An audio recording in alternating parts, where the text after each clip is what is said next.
അതെ, എന്താ നിങ്ങളെ വിശേഷം? എല്ലാവർക്കും സുഖമല്ലേ? നോമ്പെല്ലാം എങ്ങനെയുണ്ട്? അടിപൊളിയല്ലേ? മാഷാ അള്ളാ. നിങ്ങൾക്ക് ഇന്നൊരു പാർസൽ ബോക്സിൻ്റെ റെസിപ്പി ഞാൻ കാണിക്കുന്നുണ്ട്. ഈസി ആയിട്ട് ഉണ്ടാക്കാനും പറ്റും, കഴിക്കാനും നല്ല ടേസ്റ്റ് തന്നെയാണ്. എല്ലാവർക്കും ഇഷ്ടപ്പെടുന്ന ഒരു മയോണൈസ് ചിക്കൻ പാർസൽ ബോക്സാണ്. നിങ്ങളിത് കണ്ടിട്ടുണ്ടാ, കഴിച്ചിട്ടുണ്ടാ? എന്തോ ഒരു പേര് റബ്ബേ. എന്നാലും നിങ്ങൾ ഈ ഒരു വീഡിയോ കണ്ടു നോക്കി എന്തായിരിക്കും പാർസൽ ബോക്സിൽ ഉള്ളത് എന്ന്. അല്ലാഹു അക്ബർ. കൈതച്ചക്ക കട്ട് ചെയ്യാൻ ഇഷ്ടമുള്ളവരൊക്കെ ഇങ്ങോട്ടേക്ക് വായു. എനിക്കില്ല കൈതച്ചക്ക എല്ലാം കട്ട് ചെയ്യാൻ ഭയങ്കര പടി തന്നെയാണ്. ഞാൻ കൈതച്ചക്ക കട്ട് ചെയ്യാൻ നിന്നാലില്ലേ, എന്താ പറയുക, ഒന്നും അതിൽ ബാക്കിയുണ്ടാവില്ല. പക്ഷേ ഇന്ന് ഞാൻ നല്ല ഈസി ആയിട്ട് കൈതച്ചക്ക കട്ട് ചെയ്യുന്നുണ്ട്. ആദ്യം അതിനായ ഒരു അറ്റ ഉണ്ടല്ലോ, എന്താപ്പാ വാലും കോപ്പും ഒക്കെ ഉള്ളൊരു സാധനം, അത് കട്ട് ചെയ്ത് മാറ്റുന്നുണ്ട്. കൈതച്ചക്ക കിട്ടിയാൽ ഞാനില്ലേ എത്ര വേണമെങ്കിലും കഴിക്കും. പക്ഷേ ഇതിൻ്റെ തൊലി കട്ട് ചെയ്യാനാണ് എനിക്ക് ഭയങ്കര മടി. പക്ഷേ അതൊക്കെ മുമ്പാണ് കേട്ടോ. ഇപ്പോഴൊന്നല്ല, അപ്പം നിങ്ങളങ്ങനെ ഇത് വിചാരിക്കല്ലേ. പക്ഷേ ഇപ്പം എനിക്ക് കട്ട് ചെയ്യാനും ഭയങ്കര ഈസിയാണ്. ഇത് ഞാൻ കണ്ടുപിടിച്ചതാണ്. എങ്ങനെ കട്ട് ചെയ്യും? എനിക്കാണെങ്കിൽ ഇത് ഫുള്ള് ഇതിൻ്റെ ഒരു ഇത് കിട്ടണം. വെറുതെ തൊലിയിൽ കൊടുത്തിട്ട് കാര്യമില്ലല്ലോ. അങ്ങനെയാണ്. എന്നിട്ട് ഇതേപോലെ ഞാൻ കട്ട് ചെയ്ത് നോക്കുമ്പോൾ എൻ്റെ പൊന്നേ, നല്ലൊരു എളുപ്പമുണ്ട്. നിങ്ങളിത് കണ്ടു നോക്കിക്കോ. എനിക്കില്ലേ, അതായത് നമ്മൾ കണ്ണൂരിലില്ലേ ഈ ഇടയ്ക്കുള്ള സൽക്കാരൊക്കെ ഉണ്ടാവില്ലേ, കല്യാണമെല്ലാം കഴിഞ്ഞാൽ അപ്പോൾ ഈ അപ്പൻ്റെ വീട്ടിലും വീട്ടുകാരുടെ വീട്ടിലും അങ്ങനെ മൊത്തത്തിലൊരു സൽക്കാരല്ലേ. അപ്പോൾ ഈ സൽക്കാരത്തിനെല്ലാം പോയാൽ എന്തായാലും നമ്മളെ ബിരിയാണി, മുട്ടമല, അൽസ മറ്റുള്ളതൊക്കെ കഴിച്ച് കഴിഞ്ഞാൽ ലാസ്റ്റ് ഇങ്ങനെ ഫ്രൂട്ട്സ് ഇങ്ങനെ നിരത്തി വെക്കൂലേ. ആ നിരത്തി വെച്ചാൽ അതിൽ നിന്ന് ഞാൻ ആകെ കഴിക്കുന്ന ഒരേ ഒരു സാധനമുണ്ടെങ്കിൽ അത് കൈതച്ചക്കയായിരിക്കും. അത് ഫുള്ളായിട്ട് തന്നെ ഞാൻ കഴിക്കും. റബ്ബല്ലാലെ പിന്നെ തമ്പുരാനെ, ബാക്കി ഫ്രൂട്ട്സ് ഒന്നും ഞാൻ നോക്കൂല. കൈതച്ചക്ക ഉണ്ടോ, ഫുഡിങ്, പിന്നെ അങ്ങനെ പല സാധനങ്ങളുണ്ട്. പക്ഷേ എൻ്റെ കണ്ണ് പോവുക കൈതച്ചക്കയിലേക്കാണ്. അതിന് അതേ ചീര തിന്ന് മാഷാ അല്ലാ, കണ്ണ് വെക്കല്ലേ. അങ്ങനെയാണ്. ഈ ഒരു കട്ടിങ് എങ്ങനെയുണ്ട്? ഈസി അല്ലേ? നിങ്ങൾ വീഡിയോയിൽ കണ്ടത് കൊണ്ട് ഞാനത് അങ്ങ് എടുത്ത് പറയുന്നൊന്നുമില്ല. ഇങ്ങനെ ഓരോന്നും നമുക്ക് ഈസി ആയിട്ട് കട്ട് ചെയ്യാനുള്ളതെല്ലാം കണ്ടുപിടിക്കണം ഗൈസ്. നിങ്ങൾക്ക് അറിയുന്ന ഈസിയൊക്കെ ഉണ്ടെങ്കിൽ നിങ്ങൾ എന്നോട് പറ.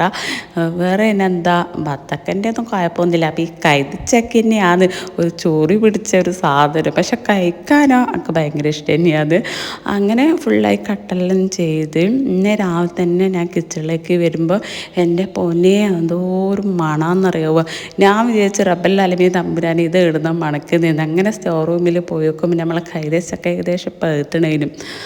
അങ്ങനെ എന്ത് ചെയ്തേ, ഞാനത് എടുത്തുകൊണ്ടാന്നിട്ട് രാവിലെ തന്നെ ഇതാണ് കട്ട് ചെയ്യുന്നത്.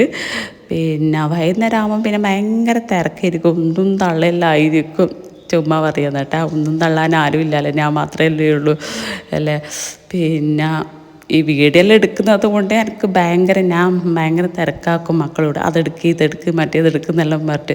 അപ്പോൾ രാവിലെ പിന്നെ പ്രത്യേകിച്ചിട്ട് നമുക്ക് വലിയ പണിയൊന്നുമില്ല, മക്കളെല്ലാം സ്കൂളിൽ പോയിന്. അപ്പോൾ വെറുതെ ഇരിക്കുന്നത് കൊണ്ട് ഞാൻ വിചാരിച്ച് വെറുതെ ഇരുന്നിട്ട് ഒരു കാര്യമില്ല. നമുക്ക് കിച്ചണിൽ ചെയ്യാനുള്ള കാര്യങ്ങളെല്ലാം ചെയ്താൽ നമുക്ക് സമയം ലാഭിക്കാമല്ലോ. പിന്നെ അതുമല്ല, നോമ്പല്ലേ കാലം, അങ്ങനെയാണ് ഗൈസ്. അങ്ങനെ ഫുള്ളായിട്ട് കട്ട് ചെയ്തിട്ടുണ്ട്. ഇനി അടുത്ത പരിപാടി ഇഫ്താർ സ്നാക്സിൻ്റെ നോക്കാനുണ്ട്. ആ പാർസൽ ബോക്സ് ഉണ്ടല്ലേ, എന്തായിരിക്കും ആ പാർസൽ ബോക്സിലല്ലേ, നല്ല ടേസ്റ്റാണ്. അത് നിങ്ങൾ എന്തായാലും ട്രൈ ആക്കി നോക്കണം. അതിലേക്ക് പോകാം കേട്ടോ. ഇനി ഇതിലേക്കുള്ള മസാലയാണ് വേണ്ടത്. അതിന് വേണ്ടിയിട്ട് ഞാനിതാ ഒരു പാൻ ചൂടാക്കാൻ വെച്ചിട്ടുണ്ട്. അതിലേക്ക് എണ്ണ ചേർത്ത് കൊടുക്കുക. എണ്ണ ചൂടായി വന്നാൽ അതിലേക്ക് 2-3 വെളുത്തുള്ളി ഉണ്ടല്ലോ, അത് നല്ലോണം ചതച്ചിട്ട് അങ്ങനെയാണ് ഞാൻ ചേർത്ത് കൊടുത്തത്. നിങ്ങളെ കയ്യിൽ പേസ്റ്റ് ഉണ്ടെങ്കിൽ അത് ചേർത്ത് കൊടുത്താൽ മതി. ഇതിലേക്ക് ഇഞ്ചിൻ്റെ ആവശ്യമില്ല. അങ്ങനെ അതിൻ്റെ കളറെല്ലാം മാറി വന്ന ശേഷം ഞാനിതിലേക്ക് അരമുറി ക്യാപ്സിക്കും അതേപോലെ തന്നെ സവാളയാണ് ചേർത്ത് കൊടുക്കുന്നത്. നമ്മൾ എത്രയാണോ സ്നാക്സ് ഉണ്ടാക്കുന്നത് അതിനനുസരിച്ചിട്ടുള്ളത് എടുക്കുക കേട്ടോ. ആവശ്യത്തിനുള്ള ഉപ്പും കൂടി ചേർത്തിട്ട് ഇത് നല്ലോണം ഒന്ന് വഴറ്റിയെടുക്കുക. പിന്നെ ഇതിലേക്ക് വേണ്ടത് ചിക്കൻ്റെ പീസാണ് കേട്ടോ. ആദ്യം ചിക്കൻ ഒന്ന് പൊരിച്ചെടുത്ത് പിന്നെ നിങ്ങൾ ചിക്കന് ഒന്ന് ചിക്കിയെടുക്കുക അല്ലെങ്കിൽ പൊടിച്ചെടുക്കുക, അതൊക്കെ നിങ്ങളെ ഇഷ്ടം കേട്ടോ. ഞാൻ പൊടിച്ചെടുക്കിയതാണ്.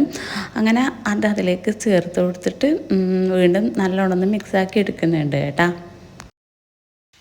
ഇതിൻ്റെ ഇടയിൽ കൂടി ഞാൻ വേറൊരു ഐറ്റം ഉണ്ടാക്കുന്നുണ്ട്. അത് ആവശ്യമുള്ളവർക്ക് മാത്രം എടുത്താലും മതി. മസാലേൻ്റെ പരിപാടി അത്രയേ ഉള്ളൂ. മസാലക്ക് പൊടികളൊന്നും ചേർത്ത് കൊടുക്കേണ്ട ആവശ്യമില്ല. ചിക്കൻ പൊരിക്കുമ്പോൾ മസാലകളൊക്കെ ചേർത്തിട്ട് തന്നെയാണ് പൊരിക്കുന്നത്. ലാസ്റ്റായിട്ട് മയോണൈസ് ചേർത്ത് കൊടുത്തിട്ട് അത് മൊത്തത്തിലൊന്ന് മിക്സാക്കി എടുത്താൽ മതി. മസാലേൻ്റെ പരിപാടി അത്രയേ ഉള്ളൂ. ഇതാണ് നമ്മുടെ സ്നാക്സിനുള്ള മസാല. ഞാൻ പിന്നിലെ 2 അവിടുന്ന് കുക്കാക്കുന്നുണ്ട്, അതുകൊണ്ടാണ് ഇത് വേർതിരിച്ച് തന്നെ നിങ്ങളോട് പറയുന്നത്. മറ്റേത് പിന്നെ ആവശ്യമുള്ളവർക്ക് മാത്രം എടുത്താലും മതി. ഇപ്പം പിന്നെ ആ സമയം കുറച്ച് ലേറ്റായി പോയിട്ട് അതുകൊണ്ടാണ് 2 ഒപ്പരം കുക്ക് ചെയ്യാൻ വേണ്ടിയിട്ട് നിന്നത്. അങ്ങനെയൊക്കെയാണ്. ഇനി നമുക്ക് സ്നാക്സിൻ്റെ ഇത് നോക്കാം. ചിക്കൻ റോൾ ഉണ്ടാക്കുമ്പോൾ നൈസായിട്ടുള്ള മൈദൻ്റെ ദോശ നമ്മൾ ചുട്ടെടുക്കാറില്ലേ, ആ ഒരു ദോശ തന്നെയാണ് ഇതിലേക്ക് വേണ്ടത്. എല്ലാവർക്കും അറിയുന്നത് തന്നെയാണ്. വീഡിയോൻ്റെ ലെങ്ത് വെറുതെ കൂട്ടണ്ട എന്ന് വിചാരിച്ചിട്ടാണ് ഞാൻ അതൊന്നും വീഡിയോയിൽ കാണിക്കാതിരുന്നത്. ആവശ്യത്തിനുള്ള ദോശയ്ക്ക് ചുട്ടെടുക്കുക. അതിൽ നിന്ന് ഞാനിതാ 1 എടുത്തിട്ടുണ്ട്. അതിൻ്റെ സെൻട്രലായിട്ട് നമ്മൾ നേരത്തെ റെഡിയാക്കി വെച്ചിട്ടുള്ള ചിക്കൻ്റെ മസാല വെച്ച് കൊടുക്കുക. കുത്തി നിറച്ചിട്ട് വെച്ച് കൊടുക്കണ്ട, അതെല്ലാം പുറത്തേക്ക് വരും. ആവശ്യത്തിനുള്ളത് മാത്രം. അങ്ങനെ അത് ഇളകാതിരിക്കാൻ വേണ്ടിയിട്ട് മൈദൻ്റെ പേസ്റ്റ് ചേർത്ത് കൊടുക്കുക. മൈദ പശ എല്ലാ സൈഡിലായിട്ട് ചേർത്ത് കൊടുക്കണം. അങ്ങനെ ഇതാ ഒരു ബോക്സ് പോലെ ആക്കി എടുത്തിട്ടുണ്ട്. ഇനി ഇതാ ഒരു പാൻ ചൂടാക്കാൻ വെച്ചിട്ടുണ്ട്. അതിലേക്ക് എണ്ണ ചേർത്ത് കൊടുക്കുക. ഇത് നമ്മൾ എണ്ണയിൽ മുക്കി പൊരിക്കുന്നൊന്നുമില്ല, ഒന്ന് പൊരിഞ്ഞ് കിട്ടാനുള്ള എണ്ണ മാത്രമേ ഇതിലേക്ക് വേണ്ടും. അങ്ങനെ മയോണൈസിൽ ഡിപ്പ് ചെയ്തിട്ട് എണ്ണയിൽ ഇട്ട് കൊടുക്കുക. ഇത് പിന്നെ ഞാൻ വീട്ടിൽ നിന്ന് തന്നെ ഉണ്ടാക്കിയത് തന്നെയാണ്. അതൊക്കെ എല്ലാവർക്കും അറിയാമല്ലോ മയോണൈസൊക്കെ ഉണ്ടാക്കാൻ. ഞാനിതിപ്പോൾ 2 മുട്ടക്കാണ് ഉണ്ടാക്കിയത് കേട്ടോ.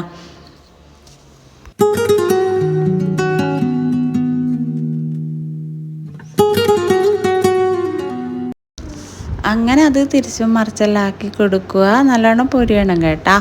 ഞാൻ പിന്നെ വലിയ പാത്രം തന്നെയാണ് എടുത്തത് ഒരുമിച്ചിട്ട് പൊരിച്ചെടുക്കാൻ വേണ്ടിയിട്ട്. പിന്നെ നല്ല ടേസ്റ്റാണ്. ഇത് ഒരു വെറൈറ്റി സ്നാക്സ് അല്ലേ. നിങ്ങളിത് കഴിക്കാത്തവരുണ്ടെങ്കിൽ എന്തായാലും നിങ്ങൾ ട്രൈ ആക്കി നോക്കി എന്നിട്ട് കമൻറ്റെല്ലാം ആക്കണേ.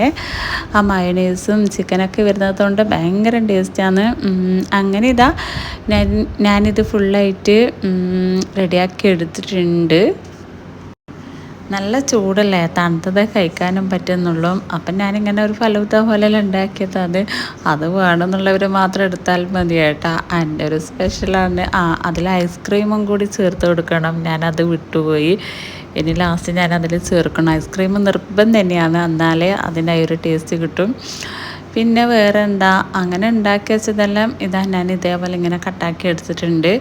എന്തായാലും നിങ്ങൾ ട്രൈ ആക്കി നോക്കി. എന്നിട്ട് നിങ്ങൾ നെക്സ്റ്റ് വീഡിയോയിൽ എന്തായാലും കമൻ്റ് ആക്കണം. നല്ല ടേസ്റ്റ് ഉണ്ടാകും. നിങ്ങൾ ഉണ്ടാക്കി നോക്ക്. വേറെ എന്താ നിങ്ങളെ വിശേഷം? എല്ലാവർക്കും സുഖമല്ലേ? നിങ്ങളെ വിശേഷങ്ങളൊക്കെ നിങ്ങൾ കമൻറ്റിലൂടെ ആക്ക്. അപ്പോൾ ഇൻഷാ അല്ലാഹ്